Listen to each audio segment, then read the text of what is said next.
ये लड़का इतना सुंदर है कि जो भी इसे एक बार देख ले तो वह पागल हो जाएगा, इसीलिए ये स्कूल में हेलमेट पहनकर रहता है। जब ये लड़का स्कूल जाता है तो ये लड़की बिना उसे देखे उस पर टोट मारने लगती है। लड़का बिना उसका जवाब दिए अपनी सीट पर बैठ जाता है। पास में बैठी लड़की लड़के को हौसला देती है और कहती है उसकी बात का बुरा मत मानना, उसे अपने पैसों पर बहुत घमंड है। क्लास खत्म होने के बाद लड़की बाहर किसी से फोन पर बात कर रही थी, तभी एक लड़का आता है और उसे प्रपोज करता है, पर लड़की उसके कपड़ों को लेकर मजाक बनाने लगती है। पहले ब्रांडेड कपड़े खरीद लो फिर आना मुझे प्रपोज करने। लड़का दुखी होकर वहाँ से चला जाता है। तभी ये लड़का आता है और लड़की को समझाता है, पर लड़की उल्टा उसका भी मजाक उड़ाने लगती है और अपनी महंगी गाड़ी दिखाते हुए कहती है ये तुम्हारी औकात से बाहर है। लड़का कुछ नहीं बोलता है। तभी एक बहुत बड़ी गाड़ी आती है जिसे देख सब लोगों की आंखें खुली की खुली रह जाती हैं। तभी एक गार्ड निकल कर आता है और लड़के से बैठने का इशारा करता है। यह देख लड़की को यकीन नहीं होता।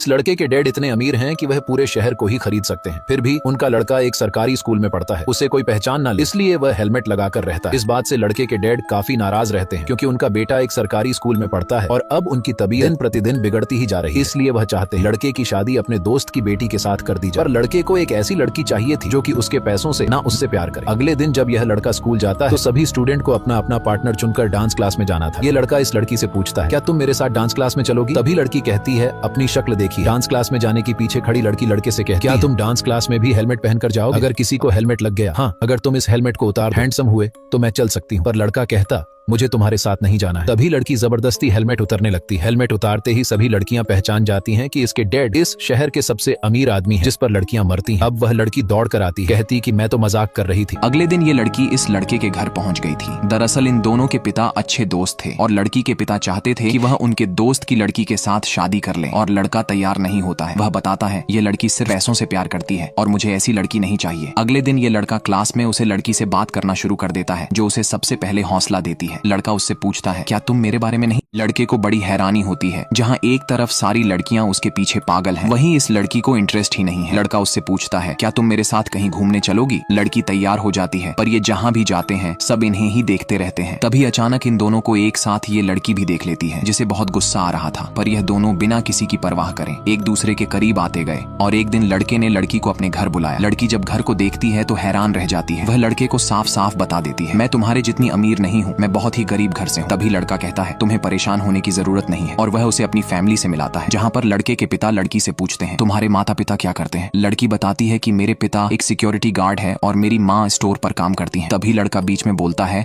और अपने पिता को बताता है ये अपने क्लास की टॉपर भी है। पर लड़के के पिता लड़की से कहते हैं तुम सोच भी कैसे सकती हो मेरे बेटे के साथ शादी करने की? तुम लड़के के पिता लड़की की गरीबी का मजाक बनाने लगते हैं, जो कि लड़की से सुना नहीं जाता, और वह वॉशरूम में जाकर रोने लगती है। लड़का अपने पिता से कहता है आपने यह ठीक नहीं किया। तभी उसके पिता कहते हैं मैं चाहता हूँ तुम्हारी शादी ऐसी लड़की से हो जो तुम्हें नीचे ना खींचे, ऊपर ले जाए। अब लड़का लड़की को देखने वॉशरूम जाता है, पर आवाज देने पर भी दरवाजा नहीं खुलता है। जब अंदर जाकर देखता है तो लड़की नहीं थी, वह वहाँ से बिना बताए भाग आई थी। लड़का उसे मैसेज करता है, तभी लड़की मैसेज का जवाब देती है आज के बाद मुझसे मिलने की कोशिश ना करना। और कुछ दिनों के बाद लड़के के पिता एक पार्टी रखते हैं, जिसमें वह अपने दोस्त की बेटी के साथ अपने बेटे की एंगेजमेंट करने जा रहे थे। लड़का और लड़की दोनों आपस में बात कर रहे थे। दोनों की इच्छाएं बहुत अलग थीं। लड़की कहती है हमारी शादी कोकोनट आइलैंड पर हो तो कैसा रहेगा? लड़का कहता है नहीं, वह आइलैंड जब बन रहा था तो बहुत सारे पेड़ों को काटा गया था और कितने जानवरों को मार दिया गया था। हमारी कंपनी जो पर्यावरण को बचाने का काम कर रही है, हमें वहाँ पर नहीं जाना चाहिए। लड़की की बात सुनकर लड़का हैरान रह जाता है, जो सिर्फ दिखावटी दुनिया में जीना चाहती है। उसे पर्यावरण से कोई भी लेना देना नहीं था। दोनों एक ऐसी नाव में सवार होने जा रहे थे जिसका कोई मांझी नहीं था। तभी लड़के के पिता अनाउंसमेंट करते हैं और अपना उत्तराधिकारी अपने बेटे को बनाने की घोषणा करते हैं। साथ ही उसकी एंगेजमेंट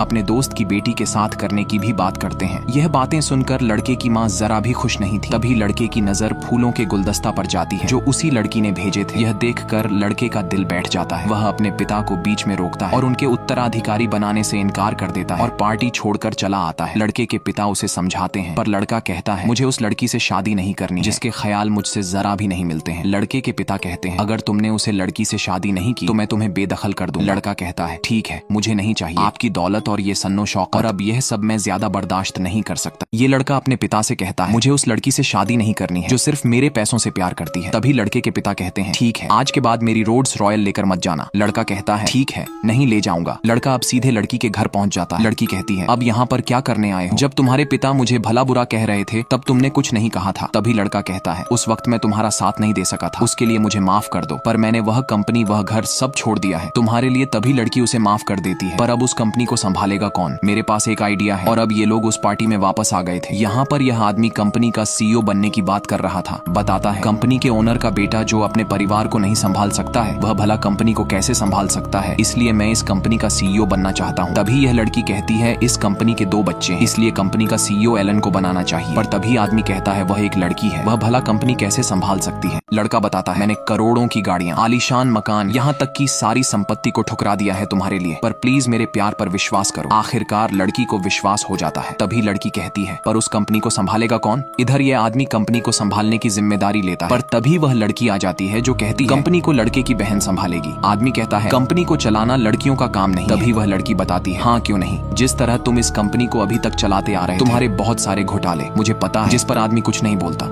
लड़की अब कंपनी की सीईओ बन गई थी। कंपनी दिन प्रतिदिन मुनाफे में जा रही। लड़के के पिता भी इस लड़की को अपनी बहू के रूप में स्वीकार कर लेते।